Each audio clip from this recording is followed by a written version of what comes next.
zum tu poli nun dan ding piak in song longa asilawe kan zum tu lak long khala asilaw bible afiang takin kan hu thei mi chu pita chakwat pakhat na bung ni chang lai nia kan hu thei pathian zum lau mi laka zia zatha zia zazau thim tlakin nungu pathian belau tu Christian lau mi laka na kan tuan kan tika jeng tivekin kan ding zia zazau thim tlakin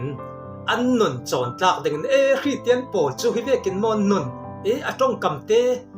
an in mi khala thiang lim ten an nong ti in zia zatha zau thim tlak te kan nun ting hi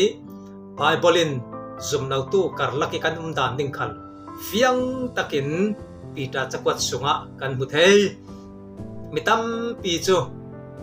million lak le me fim lak longa le piak in tharala ma chang vai nak longa zum tu poli min hu thei longa fel tak vek zia zatha tak vekin voi tampi kan athatok zum tu lak khala zau thim tlaki nun tenga se sinan hitok kan mu thei mi chu zum lau tu laki kan dan khal zau thim tlak moi taki an min hui ei ding in ding chon tlak I kan nun ding thopi tok loma chweki kan nong asia chun jiang ti man soi sel ding in thei ve lau dingi chro kan ma mangla lan Christian pol piak mi hi awatha om ve o jiang ti le an nun dan ni amoi tok zak thim tlak an nong ti in zum tu khala an chang thei thang tha kan sim teng tu lavin a chang thei tok ti hi kan hu thei mi si chro zum tu si chingi zum lau tu ve kyum zum lau tu I an tua tu lau mi man tu re rau mi khwa mi ram Malaysia kan din huna mun dang hi chu bawrak la ka thei tok lawin Malaysia kan bawrak kan zau teka kan dan kan zau teka koram kan tlan len dam vek moi tlan len tla he anga lawin mitam pi mi then khat chu uwa sen tlew tlawin an mu moi lawin kan chubeta kan du na ka an phui lamjin kapa in kai nak kapa sen he in ramsa de ok nak bangin saka riam tak bangin sen zel zem du na ka phut sok sau re raw zum lau tu pol zau thim tlak kan vasilau em tio kan si lau zia chui si in rit thai thil tham zu in phunin ma le ma zum to pi ti o khal thoyo hu o burin ti ve he zum to nun dan silau zum lau tu la ke tan len dan ting himi asrim lau tro an zau thim ta ke nong ti mi chu zia zatha ti sadu nak zuk la mom khal ti lawi kan ting hi pathian thu tak sunga pathian thu vek te kan nun keu kau ding hi zon te I kan hu thei mi asi chumi chu Malaysia thoi kan nak thoi pe paro in athopi zet khoi tok mani kan khala ko ram khala ram thum nak khala athopi ngai biak nak dang zum lau tu tam pian churuanga kan nun an ei nak dinga chun zap thim tlakin hatuan nak khala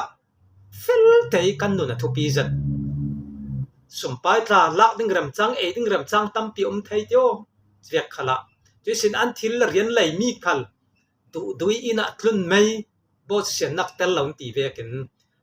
phunin kan nong mitam pi zum tu ti o churuanga chwek hi athalau lo pathian hin muker pathian muker chura zau thim tlak te kan nong asia chun thoi kan von sia pe dingi thokan karun siar sal ding pathian zum lau mi laka zia zau thim tlakin nungula that lau nak tua tu ti in sual lau pu man hai se la nan nun chan that nak an mudingi pathian arat nia ama chu an thang tat ding asi aba thu pi em zau thim tlak te kan nong ti mi hi zum lau tu in ni khat pathian an thang that pha thei zum tu an chang thei hau ko a thupi tok lo ma cho thu thang tha sim teng teng hi ti jeng ma teng teng hi arak si thu lo chura zau thim tlak te I fel te kan non ning ha thupi zat pi ta chakwat pakhat bung thum chang khat na ka kan zau sile jeng tin hi to ka nupi le pasal thu angam na in zum lo tu lak thoi pe paron anga mi umro karun siar ding nupi pol nan pasali thu chu nga yu chuti nan to asile pathian thu azum lo tu nan pasal pakhat khat an asia chun nan sia za thatnak in zum tua achan ter ding kam khat man nan ni nan tong atul lo ding thu thang tha sim tul lo ria yin zau thim tlak te kan nong chon tlak te kan nong asia chun kan pasal khal kan no pi mo pi pasal nei tu in chulo khasana kan tuan na mi khwa mi rama zum to an chang tingi pathian thang that tu an chang thei athupi tok zum tu nun da kan tong kam tianga ral rin tul zetio zau thim tlak ting ro rin ai ri tian nan sen nun dan te cho ava moi ve ava tha ve an bia men pathian ni bia ka tlak ding e ti in thu tam pian ruat thei chura zum lo tu la ki kan tlan kan len ka kan tong kam kan nun da biak in kan ra thlen vek chen nungo si thang tha kan lo mo mi pathian kan za te in atharin thon chu aram se amen oi